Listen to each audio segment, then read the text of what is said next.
Bonjour et bienvenue dans Faites entrer le film 27e épisode. Salut Olive. Salut Vivien. Salut Kev. Salut Vivien. Comment ça va les gars? Ça va. Fatigué. Fatigué. Ça va. Et toi Vivien?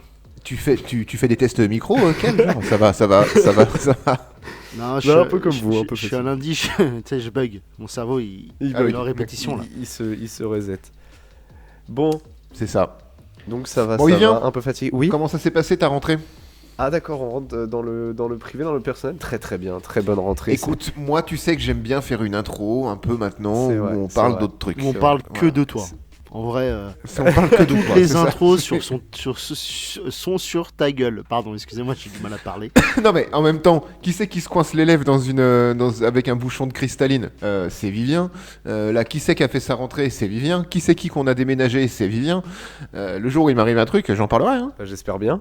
Et moi, ma vie est pourrie, donc ça va. Super, on peut y aller peut-être. On va vous parler d'un film aujourd'hui. Kev, de quel film allons-nous parler? Aujourd'hui, nous allons suivre la naissance d'une vendetta, minutieusement organisée par un homme de valeur, par un couple né de la vengeance et voulant réveiller la vérité. Vindicatifs, valeureux, volontaires et volcaniques dans leurs actions. Bienvenue dans V. Quelle intro! Ouais, C'était quali. c'est C'était mon quali. talent d'écriture par Olivier. Voilà. C'est ton talent d'écriture par correspondance. Exactement. Alors, V pour Vendetta, un film de James McTeigue, sorti en avril 2006 en France. Je crois pas avoir les dates de sortie ailleurs. Mais globalement, sorti en 2006, avec Hugo Weaving dans le rôle de V, Nathalie Portman, Stephen Fry, John Hurt, et on a un Rupert Graves également. Moi j'ai une question, est-ce qu'on a un Jamie Kennedy ou pas? On n'a pas de Jamie Encore. Kennedy. Pourtant, il y a un masque. Et Moi, je suis pourtant, il y a peu un déçu. masque. Moi, je m'attendais à avoir un Jamie Kennedy sous le masque. Ouais, au moins un Jamie Kennedy dans le fond, tu vois, un truc à un moment donné. Non. Bon, bah non, même pas. Non. Non, pas du tout. La tristesse. Est-ce que Jamie Kennedy ne serait pas en train de devenir le nouveau running gag de l'émission pour Je crois. cette année 2021-2022? J'ai bien l'impression. Pauvre Jamie Kennedy. Hein. Avec un scénario donc des Wachowski, avec qui McTeigue a beaucoup travaillé, notamment sur les 3 Matrix en tant qu'assistant premier réalisateur. C'est pas rien sur des films comme ça. Donc on va entrer tout de suite dans le film, un grand film. Tout le monde connaît ce film, je crois. Olive, je te laisse nous lancer dedans. Pas trop fort. Hein. D'accord, mais pas trop fort alors. Pas trop fort. Waouh. Aïe, aïe, aïe. Alors, tout commence par une voix off qui nous accompagnera plusieurs fois au cours du film, la voix de Nathalie Portman, même si à ce moment-là de l'intrigue, on ne sait pas encore qui c'est. Et elle nous présente, en fait, elle nous raconte très brièvement la nuit des poudres, et plus directement, on s'intéresse au personnage de Grey Fox, en 1605, qui a en tête de faire exploser le Parlement. Malheureusement, ça se passe pas bien. Il se fait très rapidement arrêter dans des couloirs très sombres éclairés à la bougie, parce qu'on est en 1605, je rappelle. Ça va se terminer très brièvement par la pendaison de cet homme, mais le message important, en fait, vient plus de ce qui est raconté par Nathalie Portman, puisque c'est une première scène qui est très courte, mais elle plante vraiment déjà l'idée principale du film, qui va être que une idée ne meurt pas, alors que les personnes, les hommes qui portent une idée, eux, peuvent échouer. Et Wow. c'est comme ça que s'ouvre V pour Vendetta. C'est beau. C'est joli, et c'est un des thèmes récurrents des Wachowski, dans tous leurs scénarios. L'idée, c'est ça, comment faire changer les choses. De cette première scène, en fait, visuellement, les personnages, tout ça, on va pas vraiment s'en contenter. C'est vraiment une scène d'exposition qui nous permet de comprendre, on va dire, le film, tout simplement. Pourquoi il se passe ce qui se passe? Parce qu'on va pas être dans un univers... on peut appeler ça un futur post-apo? D'une dystopie. On est dans une Oui, dystopie. on est dans une dystopie C'est une dystopie. après quelques petits problèmes sur Terre. On arrive donc dans un Londres qui est... dans l'Angleterre qui est contrôlée par une dictature, contrôlée par un média, la BTN, avec son présentateur fétiche qui s'appelle... Je vais avoir du mal là. Groot, qui s'appelle Groot. Groot. Non. Non, c'est Dietrich. Ah non, Protero. Qui s'appelle Protero, exactement. Et pas Groot. Et donc, après cette scène de pendaison, on est tout de suite présenté aux deux personnages principaux en fait, dans une scène littéralement miroir. Donc V, pour l'instant, on ne sait pas grand-chose de lui en fait, hein, qui vit dans un, je sais pas comment, je sais pas, c'est très difficile en fait de le décrire étant donné qu'il a un masque. Il est habillé tout en noir, Voilà. il porte le masque que tout le monde connaît, hein, qui sera sûrement l'affiche du podcast. Et en parallèle de ça, on a Nathalie Portman qui s'apprête à sortir en regardant la télévision. Et qui qui se prépare en fait, hein, juste à s'habiller, etc. Parce qu'elle a un rendez-vous, c'est ce qu'on va comprendre. Et elle va très rapidement se rendre compte que le couvre-feu est tombé et qu'elle va devoir sortir alors que normalement elle n'a pas d'autorisation de sortie puisque c'est le couvre-feu. Oui, et toutes ces scènes donc est tournée en miroir. Pourquoi ? Parce que les deux personnages, celui de Nathalie Portman et V, font les mêmes gestes, on va dire, se préparent tous les deux. Et dans un univers comme ça, ils se permettent même de faire comme une connexion du fait qu'ils éteignent ensemble en même temps la télé. Alors qu'on est d'accord, on n'est pas dans un avatar ou je sais pas quoi, on ne se connecte pas aux gens de cette façon. Mais de quoi tu Mais parles ? j'en sais rien, dans Avatar ils se connectent, ils font les mêmes choses. Alors on a oublié juste de préciser qu'évidemment la scène qu'on va nommer, celle que j'ai décrite, c'est la scène pré-générique presque, se Oui. passe en 1605 et c'est Oui. un souvenir pour planter quelle sera la thématique du film. Mais évidemment, Portman et V, c'est contemporain, hein, ça se passe en 2038. C'est ça, 2038. On est dans un monde moderne, un peu futuriste, étant donné qu'on est dans une dystopie et que souvent les dystopies se permettent d'arriver dans un de s'implanter dans un futur parce que c'est plus simple pour critiquer des problèmes sociétaux. Sociétaux. Et donc on est dans un futur, mais un futur qui reste quand même très proche et auquel en fait à part le fait que l'Angleterre soit une dictature et des différents, on va dire, problèmes qu'on va apprendre tout au long du film qui se sont passés dans le monde, à part ça, c'est comme si on était dans la vie de tous les jours. Disons qu'il n'y a pas de voiture qui vole, quoi. On est vraiment, C'est ça. C'est le futur, mais c'est un futur qui est très contemporain à ce que nous on voit aujourd'hui. Voilà, il y a rien d'extraordinaire, il n'y a pas de laser, il y a rien de tout ça. On arrive donc Nathalie Portman qui va sortir, qui va se faire attraper par les gens du doigt. Qui sont les gens du doigt ? Bah, c'est une milice. C'est ça, c'est la milice de la dictature en place qui sécurise les rues de Londres, en l'occurrence, pour s'assurer que le couvre-feu est bien respecté. Mais évidemment, quand on parle de milice, on va aussi parler de personnages ou de caractères un petit peu extrêmes, et c'est le cas des 2 lascars ou 3 lascars qu'elle va rencontrer en se rendant à son rendez-vous. Donc cette milice qui est là représentée par ces 3 personnes, on nous les présente à ce moment-là, bon, parce que déjà on est au début du film, du coup on présente tous les personnages, ça me semble assez logique, mais on aurait pu nous les présenter par des personnes beaucoup plus droites que ça. Je pense la raison pour laquelle on nous les présente par ces 3 porcs, il n'y a pas d'autre mot, c'est tout simplement pour nous faire comprendre assez facilement que la milice en place par le gouvernement et tout ça, c'est pas les gentils, hein. On établit tout de suite le rapport qui a le pouvoir et qui c'est les méchants. Et les deux, c'est ça nous permet c'est en les mêmes. effet de comprendre que le régime en place, en fait, c'est pas un régime de tendre. Et les employés, en tout cas ceux qui travaillent sous couvert de ce régime, sont des connards. Oui, et Pour puis même beaucoup. quand tu vas voir après les hauts dignitaires aussi, hein. Les mecs de la milice, en fait, c'est une copie pas du tout édulcorée en plus des hauts dignitaires. Donc oui, ça montre bien que dans cet état fasciste, tout le monde est tous ceux qui sont plus ou moins aptes à être dans ce truc-là, la même pensée, sont plus ou moins tous pareils. Et quelque chose qui est incroyable, c'est que là, on est à 5 minutes de film, on est à seulement 2 minutes qui se passent dans le présent, et on a déjà compris où ça se passe, qu'est-ce qui se passe là où ça se passe, quels sont les enjeux du film, quel est le gouvernement en place, en 2 minutes. Et avec très peu de texte et beaucoup de visuels. Voilà. Du coup, encore une fois, une scène d'exposition qui va courir un peu plus longtemps. Hein, Bien sûr. Dans le film, elle fait une 20aine de minutes, la scène d'expo.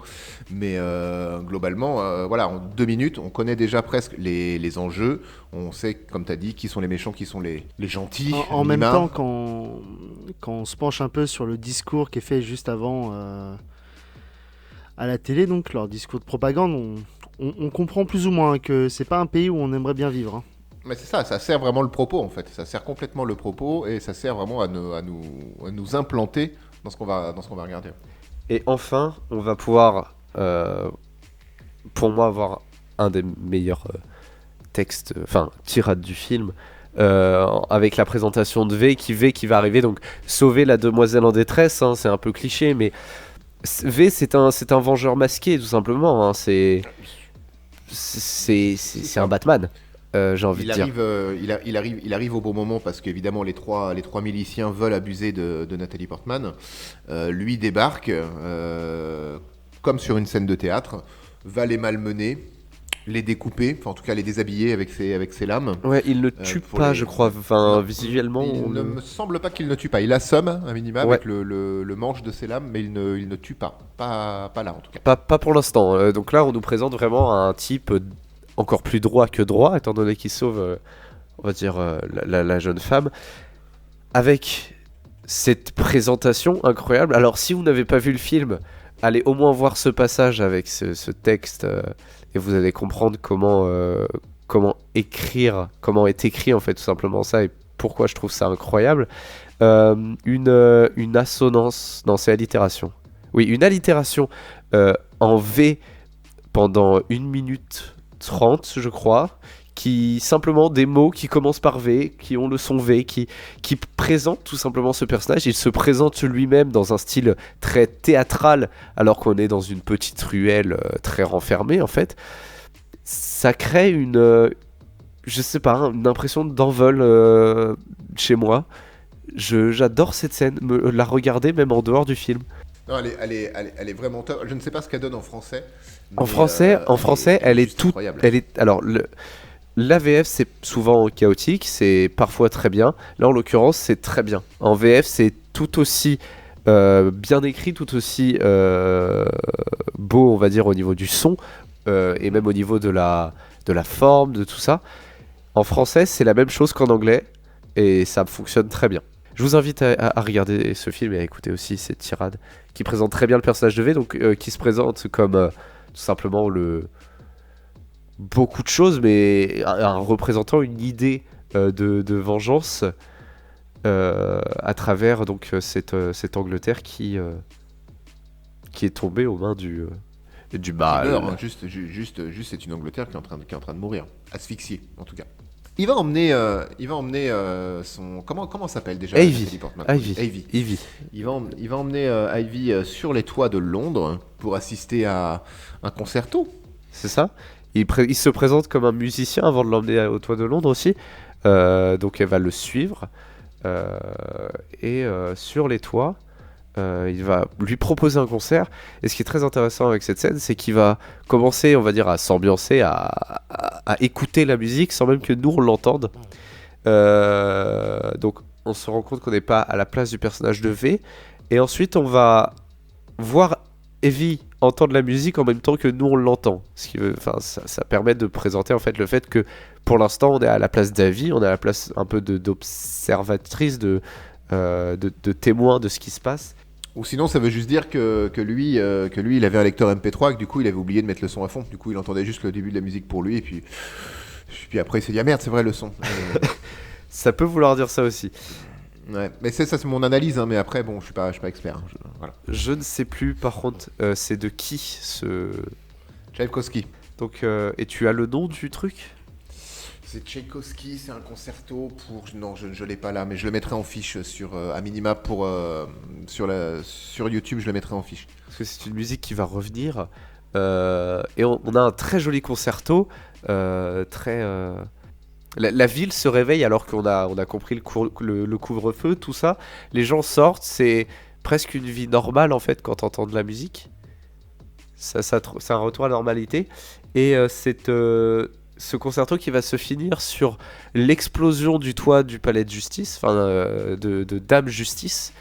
Et donc ce toit qui donc est visible depuis le début sur le plan, qui explose, qui surprend autant Ivy que nous, et ce V dans le ciel qui se forme avec de très jolis feux d'artifice.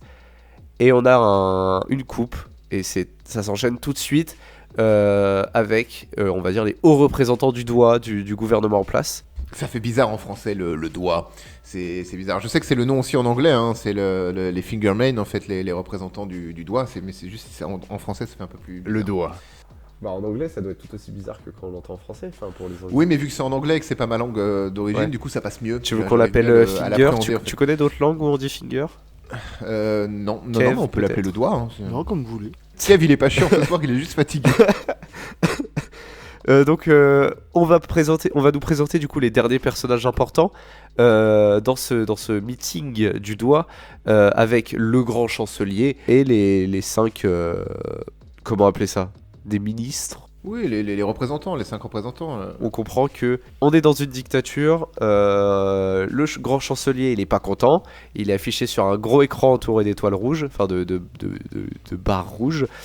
C'est pas le gentil, la salle est toute noire, les 5 monsieur baissent leur regard et ils vont faire passer donc cet incident pour une destruction prévue, ça. Enfin bref, ils vont modifier les informations pour ne pas perturber la population dans leur état de tyrannie.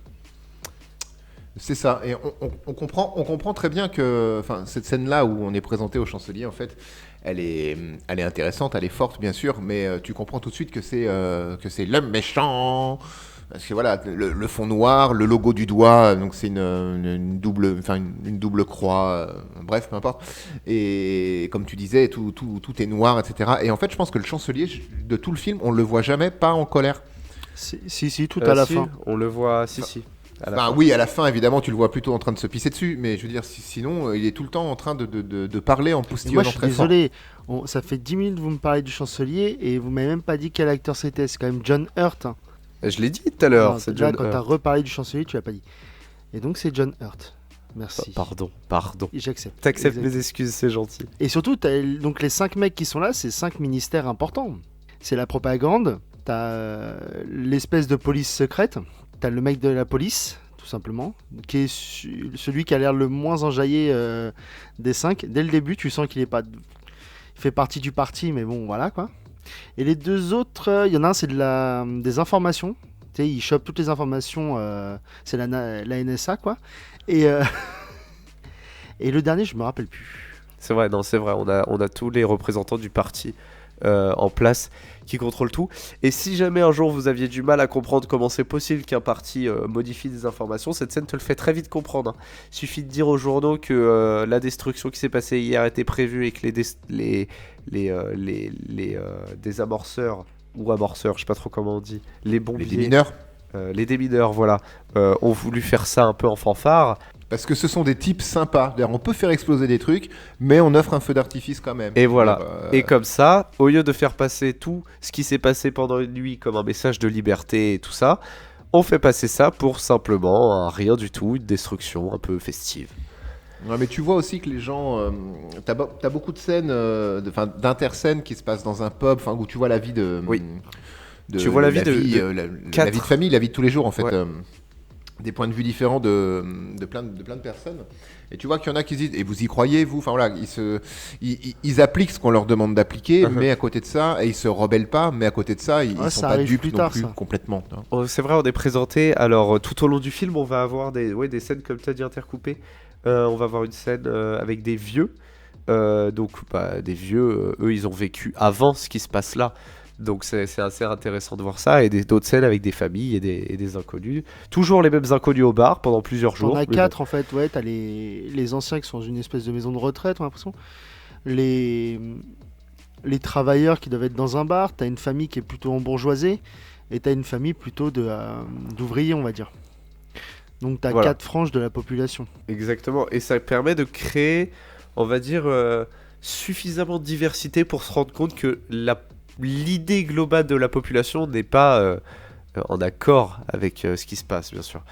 Et pourtant, on nous le présente qu'à travers, on va dire, une vingtaine de personnes. Ouais, mais comme tu dis, vu que c'est quand même assez large, t'as des conditions sociales différentes, ce qui fait que ça t'imprègne un peu plus de cet état d'esprit qui est le peuple. Comme les nuggets McDo.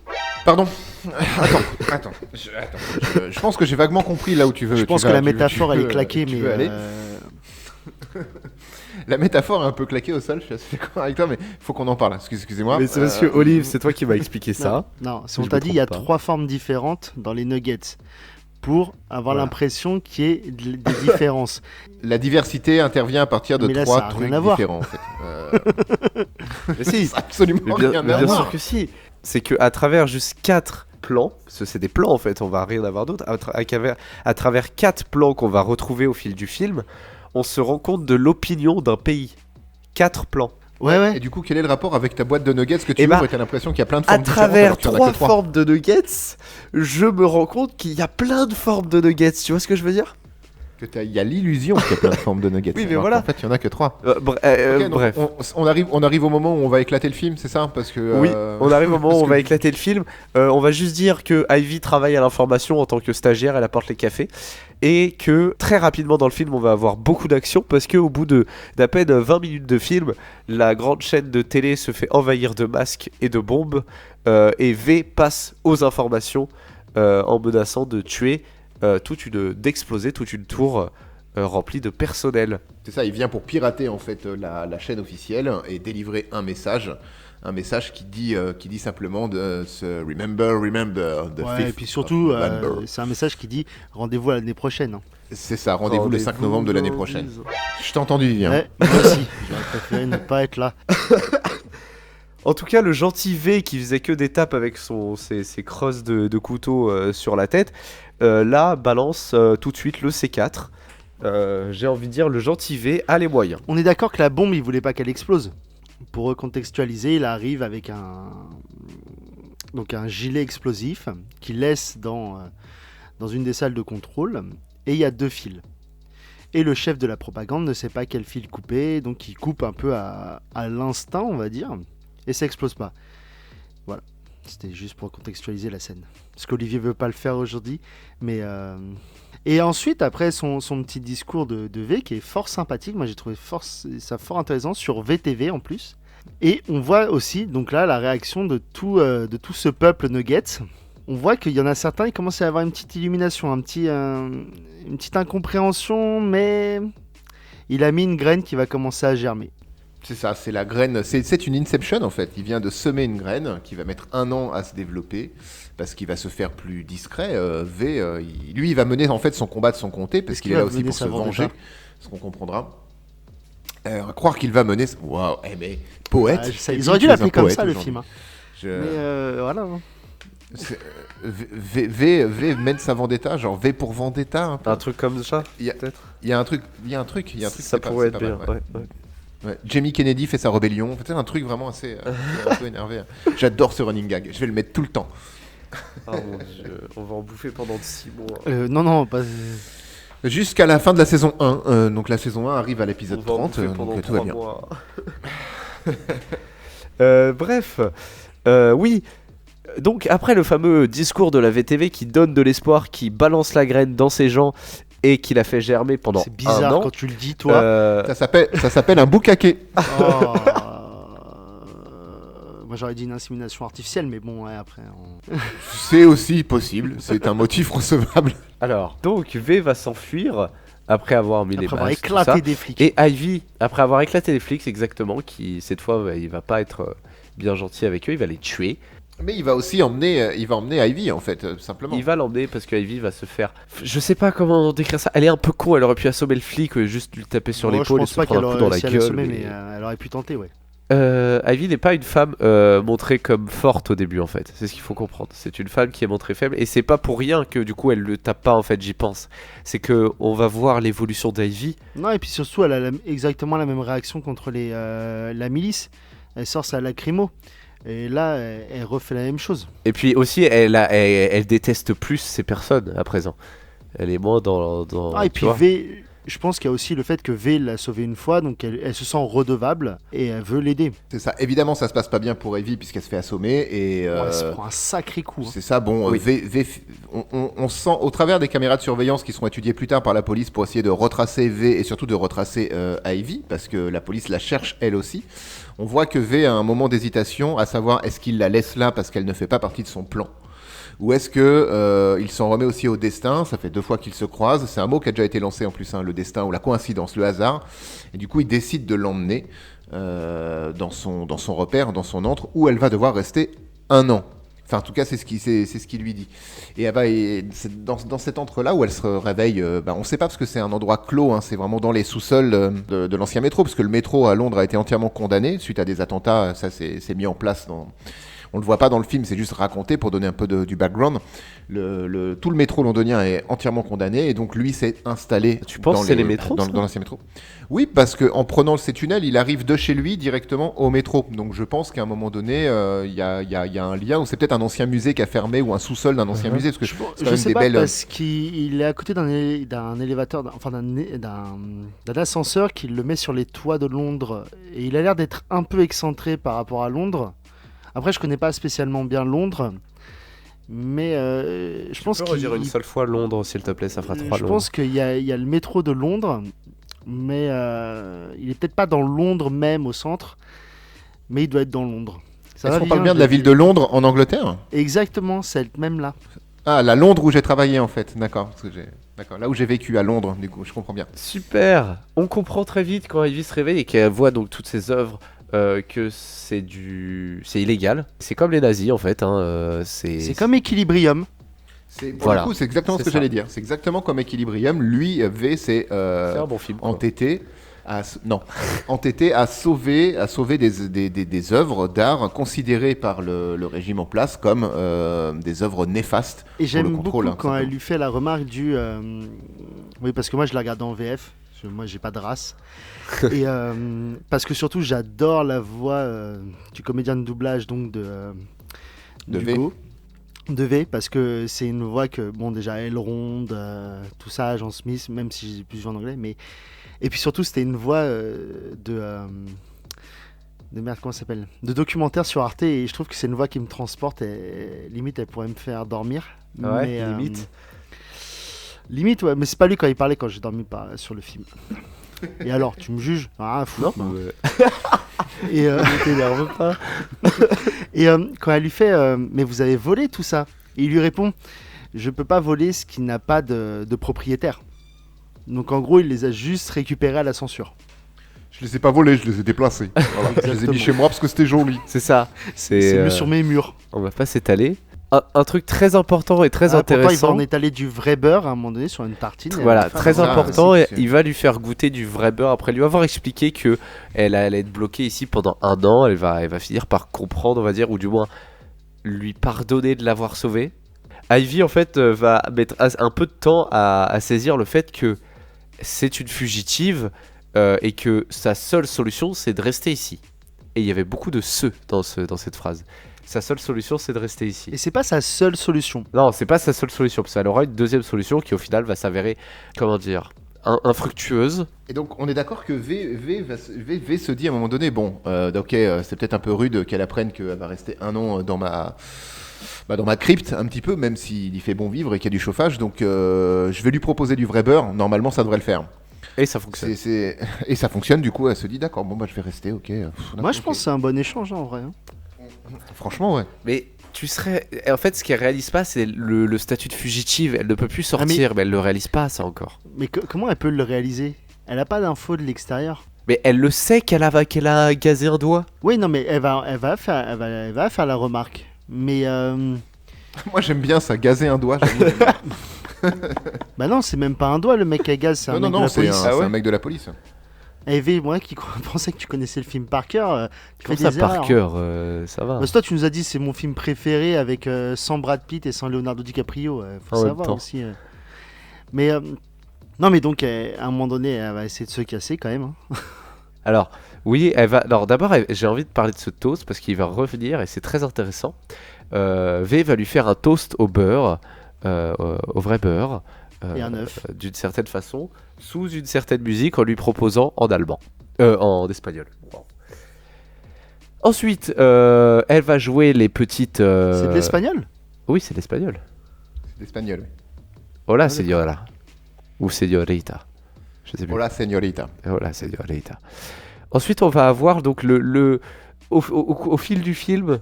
J'aime bien ça. Au fil du film. on va suivre V qui va se venger, qui va faire sa vendetta. Ce film devrait s'appeler V pour Vendetta, comme l'a dit Kevin. Donc il va faire sa vendetta et Je commencer. sens pas mal d'ironie dans ta voix, ça va mal te oublier de cette histoire. Calmez-vous Toi les et garçons, moi, ce soir, calmez-vous. attention, Kevin, hein. L'épisode 26 c'était déjà la guerre entre vous deux. Calmez-vous, aimez-vous les garçons, aimez-vous. Je vous promets, la semaine prochaine on fait, je sais pas, un film d'amour, une romance, quelque chose qui va vous... On a déjà fait ça la semaine dernière. Ah oui c'est vrai. Détestez-vous, allez-y. Donc il va commencer sa vendetta et en fait on va comprendre au fil du film qu'il lui est arrivé quelque chose à cet homme-là. T'aimes bien cette expression non, au fil du film? Oui. C'est sa nouvelle expression fétiche. Ouais, typiquement je suis assez d'accord avec toi. Ouais, moi aussi je l'ai pas dit une seule fois. Enfin, je crois. Du coup, vous voulez peut-être expliquer ce qui se passe, enfin, l'histoire de V, ceux qui t'a cassé le film, autant expliquer qui est V. T'es sûr? Moi j'ai pas envie qu'on spoil, hein, parce qu'on me fait souvent la remarque. Donc moi je vais me battre. Non, mais il a juste subi des tests, des tests pas très sympathiques sur son sang, sur un virus, tout ça pour la nation. Enfin, c'est un cobaye quoi. En gros, il est devenu Deadpool. Il n'y a pas d'autre mot, c'est Deadpool. Il lui ressemble, il a des propriétés similaires, c'est Deadpool. Il a pas la régénération. Oui, mais il est presque increvable. Bah non, parce qu'il meurt. Oui, non, mais je suis désolé. Tu vois un gars hyper fort qui a une grosse résistance et qui est tout brûlé de partout, tu te dis pas ah tiens c'est V. Tu te dis ah c'est Deadpool. Bah non, parce qu'il est avec son masque, donc je me dis bien que c'est V. Arrêtez de digresser comme des gros connards, putain. Bon du coup, allez voir V, c'est un super film. Merci à tous, Non. on se retrouve pour l'épisode 28. Il va commencer sa vendetta en tuant juste le personnage le plus désagréable de ce film, Pueroto là, Protero. Le commandant Protero. Il va le tuer, laisser une rose, l'empoisonner et laisser une rose sur son cadavre, une Scarlett. Johansson. Non, Et, J'attendais que quelqu'un le dise. Hein. J'attendais. Kevin il s'est retenu de toutes ses forces. Il va commencer sa vendetta et notamment sa vendetta va devoir aller tuer un prêtre, un évêque. un évêque, pardon, qui et tout simplement pour attirer cet évêque, il va remplacer une de ses prostituées habituées par Ivy en mode sucker punch, mais beaucoup plus rose. Donc La Scarlett Carson, sinon, pour le nom de la rose. ah voilà, Scarlett Carson. Qui est un excellent film, je tiens à dire aussi. Donc Ivy déguisée en petite danseuse très jeune et elle fait Écolière. écolière. L'écolière, ouais. C'est pas une écolière Parce, ça. que, parce que l'évêque a des tendances pédophiles. Ça, c'est Non. étonnant alors. D'ailleurs, on lui fait même la réflexion qu'on vient le chercher dans son officine. On lui dit bon, alors il y a quelqu'un qui est venu. Elle est peut-être un Mais- petit peu âgée pour vous. Ouais. Mais bon, du coup, il s'en contentera apparemment. Oui, parce qu'il a l'air bien chaud. Hein. Ah, il est tout. Oui, tout à fait. Et donc Ivy, elle a prévu son petit plan de son côté. Elle essaye de s'enfuir. Donc elle va prévenir l'évêque, mais Ce l'évêque. que j'aime bien, lui- c'est qu'elle lui dit tout. Oui, Mais elle lui dit tout. Elle lui dit tout. Mais pour l'évêque, là, il est dans un jeu sexuel très étrange avec une fille beaucoup trop jeune pour lui, même si on ne juge pas. Ivy m'a l'air majeure de toute façon. Non, là, si on peut juger, on juge, clairement. Non, c'est dégueulasse. Puis surtout, il fait des allusions en français, c'est magique parce il fait ah tu veux te confesser et tout. Il fait bah tu vas voir mon fondement à quel point il est dur. Tu dis waouh. D'accord. C'est super énervé. Tu dis votre jeu. Wouhou. C'est vrai que c'est assez énervé comme scène. Bref, Ivy manque encore une fois de se faire violer. Ça fait 2 fois en 40 minutes. Faudrait peut-être que cette femme s'arme. Ouais, je suis pas d'accord. Pourquoi ? Bah c'est pas de sa faute à elle. Non, mais c'est pas de sa faute à elle, je sais. À un moment, là, ça devient dangereux pour elle, quoi, j'ai envie de dire. C'est une très jolie femme qui se fait beaucoup agroalimentaire. Quoi? J'en sais rien, je me suis perdu. Et V, donc. Tu sais, Vivien, je vais te dire quelque chose, parce que là, tu écorches des mots depuis tout à l'heure, et c'est important pour moi que je le dise à ce moment très précis. Il y a une phrase d'un saint homme qui m'a été confiée il y a pas longtemps, et il est temps que je lui rende hommage. Une phrase qui dit ceci. La drogue est au rock'n'roll ce que le poulet est au sportif. Et c'est un peu le mood dans lequel je te trouve en ce moment, Vivien. Viens, il prend pas de drogue. Pardon. Non, mais peut-être qu'il mange beaucoup de poulet, je sais pas. Ah, des Mais vu nuggets, qu'il écorche ouais. beaucoup les mots. Et Attends, tu me compares à un rock'n'roll ou un sportif là? Ou un poulet. on n'est pas sur Chicken Run, je comprends plus rien moi. Oh mon dieu! Non, Olivier. Bon, V il arrive, il éclate la gueule de l'évêque et il le tue en l'empoisonnant encore une fois. Et il laisse une petite rose. Il l'appelle Bishop d'ailleurs, pourquoi il l'appelle Bishop? Bah peut-être c'est son nom. Ou peut-être qu'il a joué dans Alien, à savoir, on sait pas. Hein. Je suis en train de regarder sa tête, ça m'a pas l'air Ou d'être peut-être lui. dans Fringe, qui est une excellente série. Ah mais non, mais il y a un acteur Ouais. de ce film qui a joué dans Alien en fait. C'est qui? Qui s'en fout? Moi, je lève la main bien haut. Moi, pareil, personne ne nous voit pourtant. Et là, comment elle s'appelle Ivy. Ivy, elle se casse. Et elle va chez son seul ami, Gordon. Et est-ce qu'on peut parler... Alors je sais que voilà, le film, et il n'y a pas besoin de ça pour que le film soit bon. Mais une petite comme ça, en jupe rose fluo qui se trimballe la nuit, alors qu'il y a des couvre-feux, comment elle n'a pas été arrêtée par le doigt alors que habillée normalement en se cachant et en prenant des ruelles, elle s'est fait arrêter? Encore une fois, c'est un peu drôle, cette phrase. Moi, j'aime bien.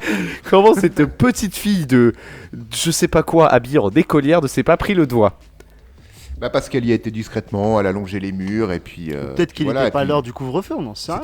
Il faisait encore jour, hein, au moment où l'évêque se fait tuer, où elle a rendez-vous Ah oui. chez l'évêque, il fait encore Mais jour. pas au moment où elle arrive chez Gordon. Gordon. Mais bon, Gordon habite peut-être dans un quartier un peu moins, voilà, un quartier un peu plus huppé, et bon, bah, du coup... elle arrive chez Gordon, c'est quand même le présentateur de l'émission phare. Ah, c'est ça, tout à fait. Exactement, je pars Donc, Stephen Fry. J'adore ce type, j'adore sa bouille. Voilà, c'est tout. Parce qu'elle est, elle est diagonalaire. Pardon. Et quand tu regardes son visage, il est pas droit. Ah d'accord. Et, Diagonalaire, ok, je note. Et donc elle va le voir et il lui dit bah oui bah rentre, je vais te protéger parce que si les mecs ils fouillaient ma maison, tu serais le cadet de mes soucis. Et il s'avère que oui.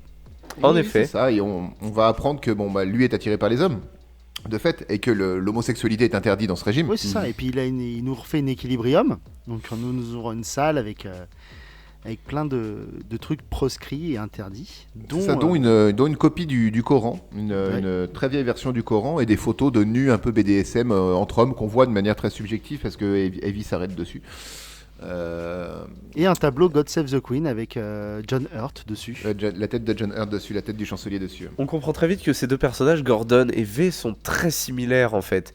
Ils possèdent la même sorte de cave avec leurs petits secrets.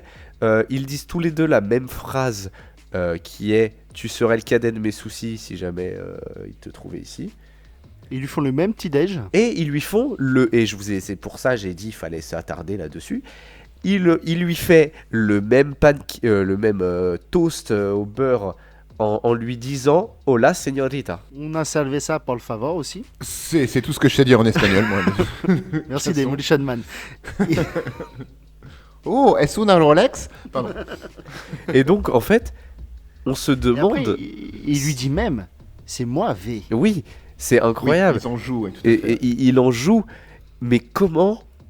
C'est pas expliqué dans le film s'ils se connaissent ou pas.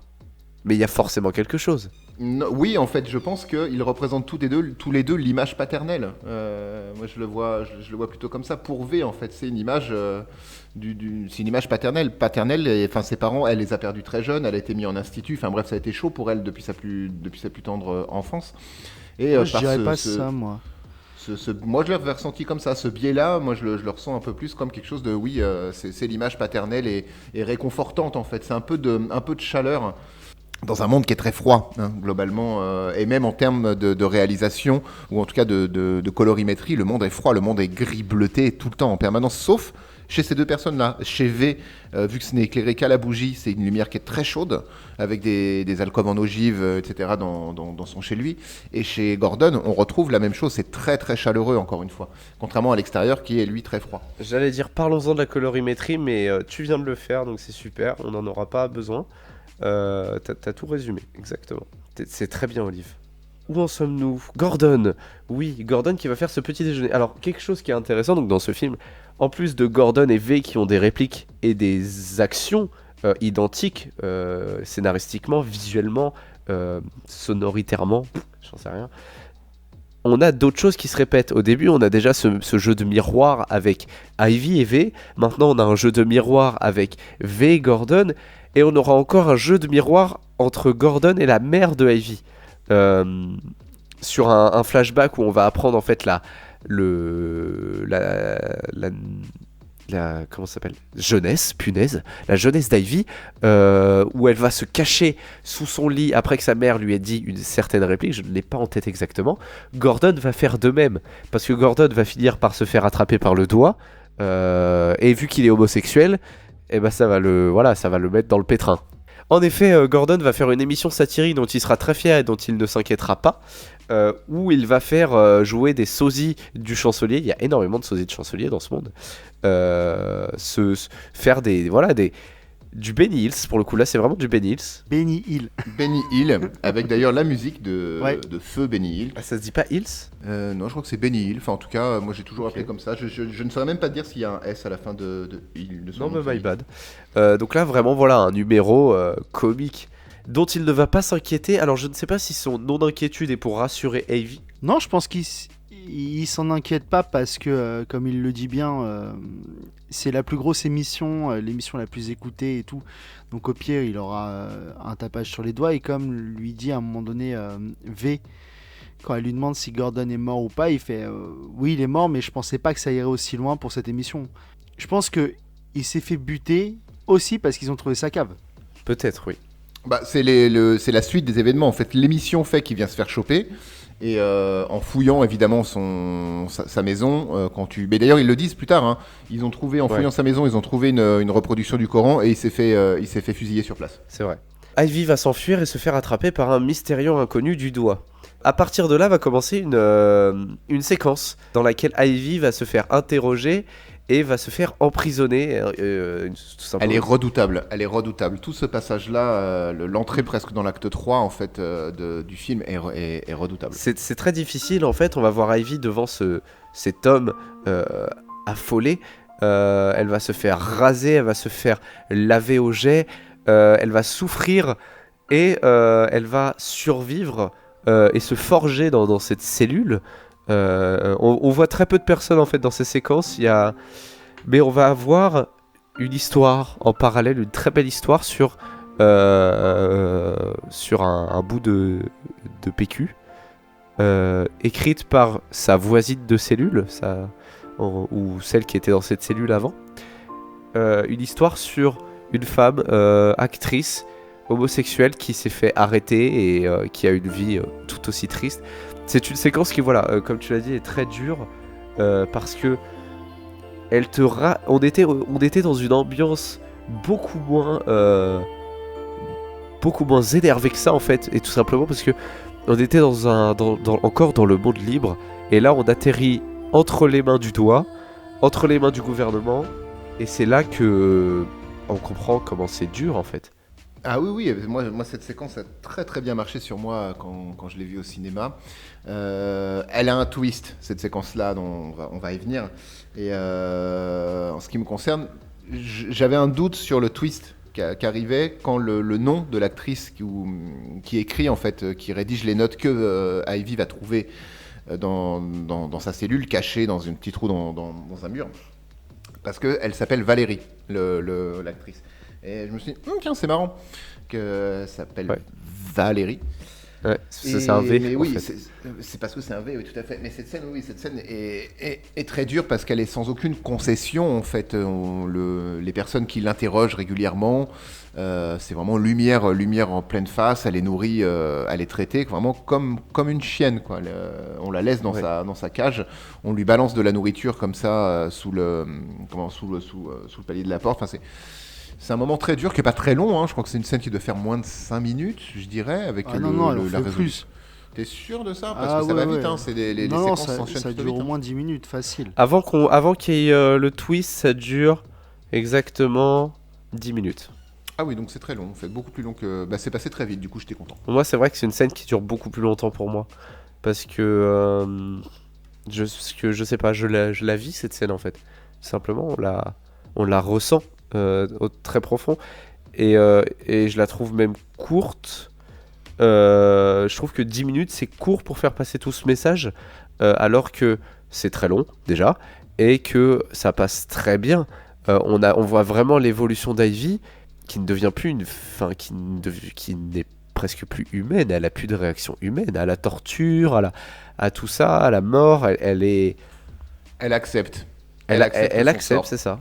Alors qu'elle est torturée à la base, hein, pour rappel, elle est aussi torturée à la base et pour pour qu'elle donne des informations au sujet de V, puisqu'elle a été vue. Elle a été vue avec V à plusieurs reprises dans la première moitié du film. Et donc, ce qu'on va interpréter être le doigt, l'interroge pour savoir qui est V, où est-ce qu'on peut le trouver, etc., etc. Et elle ne va jamais rien lâcher. Et en termes de colorimétrie et de réalisation, on va retrouver dans toute cette scène-là aussi, et ce qui est intéressant, ce qui donne, je pense, encore plus d'impact visuel, c'est que quand elle est dans sa cellule, ou ses interrogatoires et ses tortures, etc., on est vraiment, encore une fois, dans quelque chose qui est, en termes de colorimétrie, qui est très froid, c'est très brut, c'est gris et froid, quoi, vraiment. Ouais. Et quand elle commence à lire l'autobiographie qu'elle retrouve cachée dans un mur, du coup, de cette actrice Valérie, il y a sa voix qui raconte ce qu'elle est en train de lire, et on est confronté à des images de la vie de Valérie qui, elles, sont très chaudes. C'est, encore une fois, voilà, on est dans des tons très chaleureux, orange et jaune, etc. Parce que c'est quand des on moments vit les heureux. souvenirs. C'est des moments heureux, oui, tout à fait. Mais le parallèle des deux fait que ça fonctionne très très bien ensemble, et ça vient vraiment toucher la psyché du spectateur. Et aujourd'hui, je sais pas, c'est parce que je l'avais déjà vu ou pas, mais quand j'ai revu le film et que bon, je l'ai vu en VF, et quand il commence l'interrogatoire pour la première fois, bah je le connaissais déjà le film, mais j'ai pas eu de doute parce que c'est la voix de V, mais plus grave.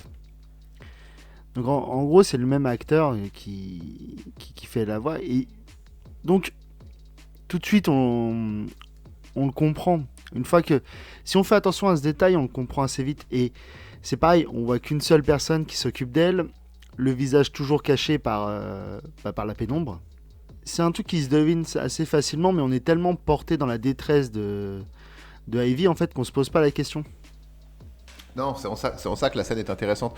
Alors en VO, c'est plus difficile d'identifier la voix. Enfin, moi, la voix n'était pas le point de bascule qui m'a fait Non. comprendre le twist, en fait. Et ce qui nous empêche aussi de se dire que c'est V, c'est que il lui fait du mal. Enfin, ce que je veux dire, c'est que c'est pas comme si cette scène a été tournée comme si pour qu'on se dise que ce soit V. Non, elle a été tournée pour qu'on se dise elle souffre, et c'est quelqu'un qui l'a fait souffrir. Ouais, mais ça encore, moi, c'est pas un truc qui m'étonne. V, il a un objectif. Et on Oui, se rend bien compte sûr. qu'importe la manière, il veut accomplir cet objectif. Bon, alors vous l'aurez compris, je pense, à la fin de toute cette séquence de torture, hein, qui peut être malaisante ou non, l'homme qui l'avait enfermé, toujours sans dévoiler son identité, lui dit « Vous êtes libre ». Et il laisse la porte de sa cellule ouverte. Elle va traverser le couloir avec différentes cellules et se rendre compte que le garde qui gardait la porte d'entrée quand elle était emmenée d'un point A à un point B, c'est juste un mannequin. Avec un costume militaire, et elle se retrouve en passant une porte entrouverte, de nouveau dans le cloître de V, et c'est là qu'on comprend évidemment que c'est V qui lui a fait subir tout ça. Alors pour moi, c'est vrai que quand la première fois que j'ai vu ce film, je m'y attendais pas. Et c'est vrai que ce retournement de situation, encore aujourd'hui, c'est un que je préfère au cinéma. Parce que il se passe tellement de choses quand tu vois, quand tu commences à comprendre ce qui se passe. Et honnêtement, ce film est juste bien fait, tu vois. Il t'emmène dans des idées, dans des trucs. Et ce retournement de situation en particulier enfin, moi personnellement m'a énormément atteint, énormément touché. Ça se comprend surtout que tu as dû le voir jeune du coup, je pense, un peu. Pas trop jeune, la première fois que je l'ai vu, je sais pas à quel âge j'avais, mais je l'ai pas vu au cinéma. Oui, mais ça je me doute, oui. Mais oui, j'ai dû le voir, je saurais pas te dire. Mais je l'ai vu avant mes 15 ans, avant tout ça, je l'ai vu voilà, encore jeune ado, je pense, et c'est quelque chose de très puissant en fait. De se rendre compte que cette souffrance, elle n'était pas fausse, mais elle était, je sais pas comment dire, elle n'était pas fausse, mais elle était faussement. C'est con, tu tenais un bon truc et là j'ai Ouais. rien compris à ce que t'as dit à la fin. Ouais. C'est dommage parce que Bref, il en y tout cas, avait c'est quelque chose V. de cool. On était chez V et c'est V qui, depuis le début, manigançait cette torture pas sans but, en fait. Ça va beaucoup faire souffrir Ivy. Ça va on va dire, la terminer. Enlever la dernière carapace qu'elle avait sur elle. Ça va l'ouvrir totalement à cette liberté, en fait. L'enlever de toute peur. Et tu le comprends par ses pleurs, le fait qu'elle ne tienne plus debout. Alors que depuis, elle était très forte jusqu'à à découvrir la vérité.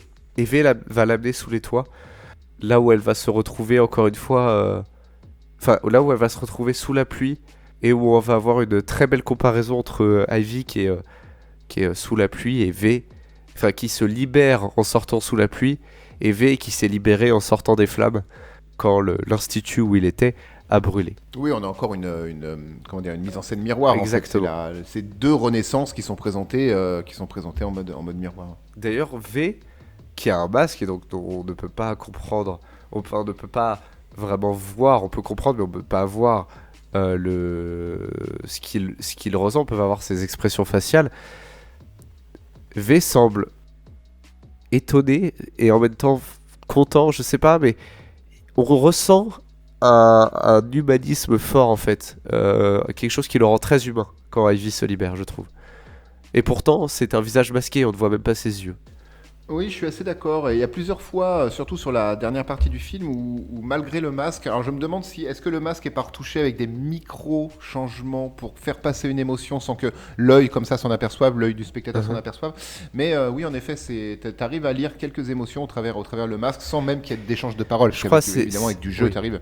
C'est aussi au niveau de ses mouvements de tête, là j'ai la scène devant moi, il fait des légers mouvements, mais c'est pas des mouvements de colère, c'est pas des mouvements de, tu vois, de tristesse. Non, il y a des mouvements de compassion aussi, Voilà, beaucoup, c'est et de ça. compréhension aussi, bien sûr. On va avancer, Ivy est libérée. À partir de là, Ivy est libérée, elle va partir de chez V, elle va lui promettre de revenir avant le 5 novembre. Et à côté de tout ça, bon, la police essaye encore de trouver ce qui s'est passé à Mary, je sais plus quoi. Enfin, Sainte-Marie. À quoi Sainte-Marie. Sainte-Marie, je crois. Donc des incidents bactériologiques organisés par le gouvernement. Mais Enfin, non, Sainte-Marie, c'est une école. oui, mais c'est un incident Ouais, mais ils s'en occupent plus de ça. Non, mais leur enquête en parallèle va les conduire à ça, va les conduire à retourner à l'incident de Sainte-Marie et de Treewater. Ouais, mais c'est surtout sur l'Institut Hackling, je crois. Oui, après ça les amène Qui à les ça, intéresse. bien sûr. C'est enfin bref, des saletés organisées du gouvernement, cachées, pour créer de la force dans le parti, Et de la peur, surtout. Et générer de la peur. bien sûr, avec notamment ce virus dont le parti a longuement profité en promettant le vaccin. Ensuite, on va donc avoir toujours cette enquête. V qui va se venger, qui va notamment tuer, enfin assassiner une médecin, pardon. Oh là là. Une docteure. Une docteure. Je trouve cette scène magnifique. En fait, il va arriver chez elle, elle va le voir, elle va lui dire qu'elle l'attendait. Et à un moment, elle va lui dire est-ce que ça va me faire souffrir ou quand allez-vous me tuer. Et V répond je vous ai déjà tué il y a 10 minutes. Parce qu'il lui a déjà injecté la seringue de poison 10 minutes auparavant dans son sommeil. Je trouve ça très poétique en fait, très, très émouvant. C'est un film à vivre, hein. Regardez ce film pour comprendre ce qu'on explique, ce sera beaucoup mieux. C'est la mort la plus... Sur les 4 personnes qui va aller tuer pour se venger, pour mener sa vendetta, c'est la seule, la docteure, c'est la seule qui a des remords sur ce qu'elle a fait. Oui. Les autres, ils s'en tamponnent le fion, c'était des carriéristes et des... Enfin voilà, eux, ils n'y voyaient que leur intérêt dans tout ce qui a été fait, ce qui a touché V directement.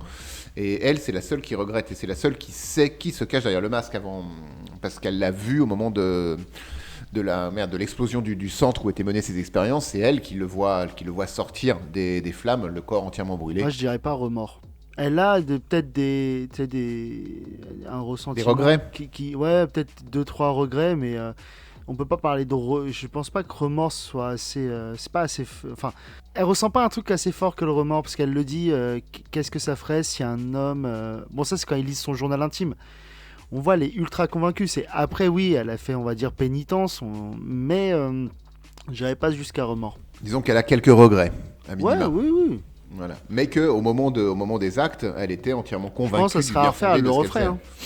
Possible, hein, ça reste une scientifique, une chercheuse, quelqu'un Oui, et qui puis qui était convaincue par ce qu'elle faisait. est vaincue, c'est énorme. Bref, d'ailleurs on parle de ça, mais c'est 1 heure plus tôt en fait. Mais c'est pas grave, on est découpé. V va commencer à s'introduire un peu au gouvernement avec le sort de premier ministre, tout ça, va lui dire amenez-moi le chancelier et je serai content et vous irez à sa place et puis ensuite vous mourrez de toute façon parce qu'on est dans un film qui a une fin. Ça, c'est beau, ça. Ouais. Bien. On est dans un film qui a une fin. Merci. Ils vont rencontrer différents personnages, les policiers vont rencontrer différents personnages, vont se rendre compte qu'ils ont été joués de V.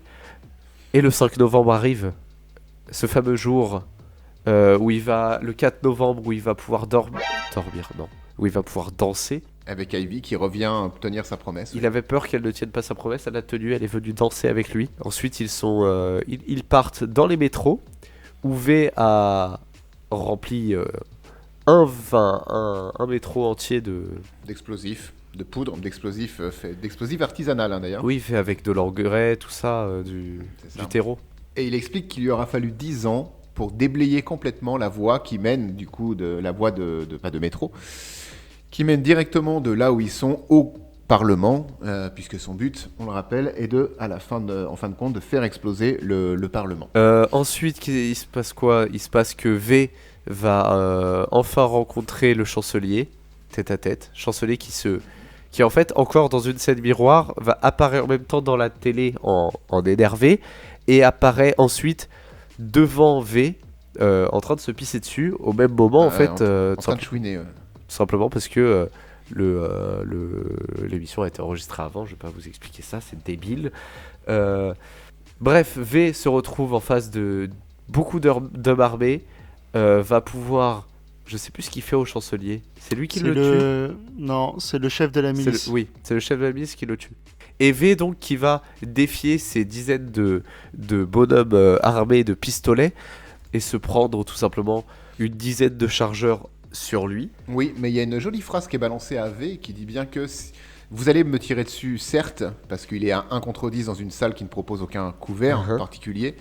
Il leur dit, si à la fin de vos chargeurs, priez pour que je ne sois pas encore debout, en fait. Ouais. Parce que si je suis encore debout, je vous tuerai tous et je finirai avec vous, Kridish, du coup, le chef de la milice, avec mes mains autour de votre cou. Exactement. Et bien sûr, c'est ce qui se passe parce que c'est Deadpool et c'est là que en fait, j'ai vraiment l'impression que c'est Deadpool.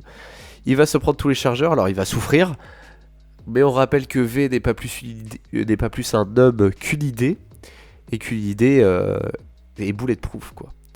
Du coup, il va tuer tous ces hommes d'une façon assez violente. D'ailleurs, cette scène est assez violente et assez, on va dire, je sais pas, je la trouve décalée du film. C'est beaucoup de membres qui coupent. Mais là, c'est très très ralenti. D'un seul coup, on rentre vraiment dans une scène qui est, bon, encore une fois très froide dans la mise en lumière. Mais c'est vrai qu'elle est un peu hors contexte dans le sens où il vient de se prendre toutes ses balles. Et ça, c'est une scène tout à fait normale, filmée au ralenti, parce que c'est plus joli de voir un corps qui se fait démonter par des balles au ralenti. Les mouvements du comédien sont plutôt cool à voir. Mais après, il va se venger à son tour en n'utilisant aucune arme à feu, mais uniquement les dagues qu'il a avec lui. Et ils ont rajouté, en plus de tous ces bruits de dagues, les dagues font... je sais pas comment expliquer, elles ont un shadow en Oui, fait, le Elles ont une mouvement traînée. est accompagné par une traînée, c'est ça. Et c'est ça qui a un côté d'un seul coup décalé, je C'est trouve. pour te montrer à quel point il est rapide en vrai. Oui, je suis d'accord, mais on n'avait pas vu tout ça avant en fait, c'est à aucun moment. Enfin bref, on a ça qui est un peu décalé, puis on a surtout ce sang qui est partout, c'est incroyable, il y a beaucoup de sang dans cette scène par rapport au reste du film. Encore une fois, je suis... Ouais, mais toutes les scènes où il combat, il y a du sang. Hein. Quand il affronte les flics et qu'il les tue, pareil, ça gicle. Hein. Ouais. Ouais, mais là, ça gicle au ralenti, et il y en a un peu plus en fait. On a la caméra qui se pose sur ces giclures de sang. Alors moi, je la trouve très belle cette scène. Donc, elle est très belle. Ce qu'on met là, ce que moi je mets en évidence, je trouve ça que ne gâche pas. ça va bien avec le côté baroudonneur en fait. C'est un baroud d'honneur. C'est vraiment son dernier carré à lui, en fait, à ce moment-là. Et la scène se termine. Bon, il tue, comme il avait annoncé Kridish en l'étranglant, et enlève comment dire, Un Une espèce de chestplate. gilet pare-balles. un gilet pare-balles, enfin un gilet pare-fonte, parce qu'il est en fonte le truc. C'est une armure, ouais, qui portait sur lui. Va s'appuyer contre un mur avant de redescendre jusqu'au métro, mais on voit que malgré ça, en s'appuyant contre le mur, il y a plus de sang sur le mur qu'il y a de briques blanches après. Hein. Il est vraiment quand même fortement blessé. Et toi, en tant que spectateur, tu comprends à ce moment-là qu'il y a peu de chances de survie pour V, du coup. Donc Ivy va récupérer V dans le métro. Il va malheureusement mourir. Et là, on va commencer à voir Londres qui se lève et qui commence à marcher en direction du Parlement. C'est ça. V, sur cette dernière semaine, en fait, avant le 5 novembre, on va mettre une timeline sur une semaine, a organisé une livraison massive dans tout Londres de son propre costume, en fait. Le masque, son chapeau et sa cape. Pour tous les habitants de toutes les familles de Londres, pour que le 5 novembre, Londres marche sur le Parlement. Le Parlement est protégé par des militaires vraiment tout autour du bâtiment, qui ont pour ordre de tirer à vue à la base, mais ça va pas se passer comme ça, puisque le peuple marche tous habillés, tous déguisés en V, et l'ordre est donné finalement de ne pas tirer, et les Il n'y a militaires pas d'ordre, vont se surtout, c'est ça en fait le problème. C'est qu'il n'y a pas d'état-major, vu qu'ils sont soit morts, soit pas disponibles. Et je trouve cette scène jolie quand tout le peuple de Londres marche et passe au travers, même les militaires, sans haine, sans violence. Je suis d'accord, mais il faut expliquer aussi pourquoi. C'est pas ils se sont dit ok, on va le suivre, c'est que quelques temps avant, il y a le meurtre d'une gamine qui portait le masque en fait. Alors, ce meurtre-là n'est pas arrivé. Ce meurtre, c'est quand le flic dit il risque de se passer quelque chose de terrible et quand ça se passera, ce sera le chaos. C'est illustré par le meurtre de cette fille qu'on voit depuis le début. Mais cette fille ne meurt pas. Ouais, mais on revoit aussi Valérie à la fin, donc On revoit pas Valérie. bah si. Ah, mais si, je crois qu'il a raison en plus. Hein. Mais c'est pas, je crois qu'il a raison, c'est il a raison, point. Mais on revoit également Gordon en fait. On revoit tous les personnages présumés morts. Et quand tu regardes les parents de la gamine, et quand tu vois les parents de la gamine, il y a une espèce de soulagement. Et pas un soulagement genre ils en ont rien à faire, tu sais, ils auraient pu juste être heureux. C'est un soulagement comme quoi la mort de leur gamine, elle a pas été inutile. Enfin, c'est comme ça que moi je le ressens. Il y aurait une vraie lecture dans le fait que, étant donné que c'est une idée et pas des personnes, même dans la mort, ces personnes sont l'idée quoi. Ce qui rend encore ça vachement plus fort, Ouais. finalement. Et donne un sens à quelque chose que moi aussi j'avais interprété comme toi à la base, Vivien. Je m'étais dit que c'était une illustration du propos qui est dit qu'un jour il va y avoir un drame et on voit la gamine en manteau rose se faire tuer avec ses lunettes avec des verres par balle là, qu'on suit depuis le début en fait. Qui est là pour illustrer l'évolution de la plèbe. Et on la voit se prendre une balle et on la revoit à la fin vivante. Et moi je le lisais comme toi, Vivien, mais à la lumière de ce que vient de dire Kevin, d'un seul coup ça prend un Pour tout moi, autre je le lis sens, hein. comme il la laisse passer ce que le flic racontait, et en même temps, on a les images de ce qui se passe. Ouais, je suis Parce d'accord, qu'on je suis entièrement d'accord. voit des. Enfin, après, oui, c'est libre à interprétation aussi, hein, mais. Ouais, il n'y a même plus d'interprétation à avoir parce que du coup, il n'y aurait aucune raison de revoir Valérie, comme tu dis. Bon, la gamine, on a expliqué, mais même Gordon, qui annoncé comme mort, même si sa mort, on ne la voit pas, elle est hors champ.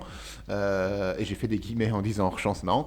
Mais oui, non, ça a beaucoup plus de sens d'un coup. Hein. Bravo, Kevin. Kevin, waouh. Mon doudou, demain, tu as le câlin d'or. Je t'offre un câlin d'or demain. Eh bah, c'était super intéressant. Et en plus, ça termine le film. On termine sur ce. On termine sur l'explosion du Parlement et la grille de lecture de Doudou. Alors, belle explosion, mais impossible. Alors, belle explosion, mais complètement con, hein, je suis Ouais. d'accord. Très proche des civils. Hein, C'est même pas ça, c'est que c'est impossible que le bâtiment explose Oui, comme non, ça bien sûr. en venant du sol. Mais ça vient avec avec une belle musique, la musique de V, une belle explosion, et voilà. Et un beau feu d'artifice. Et un très beau feu d'artifice, encore une fois. Et c'est la fin de V pour Vendetta. Qu'est-ce que vous en avez pensé?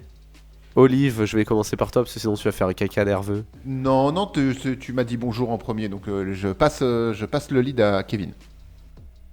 Moi, j'ai pas envie de le dire en premier, j'ai envie qu'Olive, tu le dises pour une fois quand même. Ok. Les mecs C'était relous. bien. Vous voyez ce film. Non, V pour Vendetta, c'est un excellent film qui se... C'est pas un film que je vais prendre plaisir à regarder genre tous les ans comme d'autres dont on a pu parler, mais c'est un film qui traite extrêmement bien son propos, qui est très clair dans son propos. La naissance et d'une idée et sa résolution, mener à bien une idée de sa naissance jusqu'à sa fin, c'est très bien fait. En termes de réalisation, par contre, pour moi, il n'y a rien. Il y a très peu d'effets de style. C'est littéralement, la plupart du temps, filmer des gens en train de dire des trucs. C'est pas grandiloquent, il y a pas de... Le film en demande pas spécialement, mais c'est une réalisation très académique pour le coup. Donc c'est des caméras la plupart du temps stables, du plan américain. C'est très propre.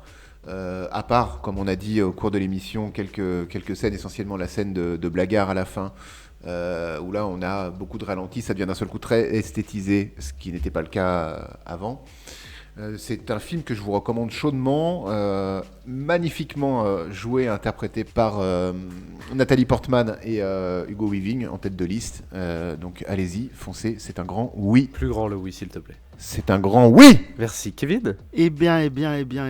Non, moi, il fait partie, je pense, de mes films préférés. Avec Leonardo DiCaprio et Brad Pitt. Non, parce que moi...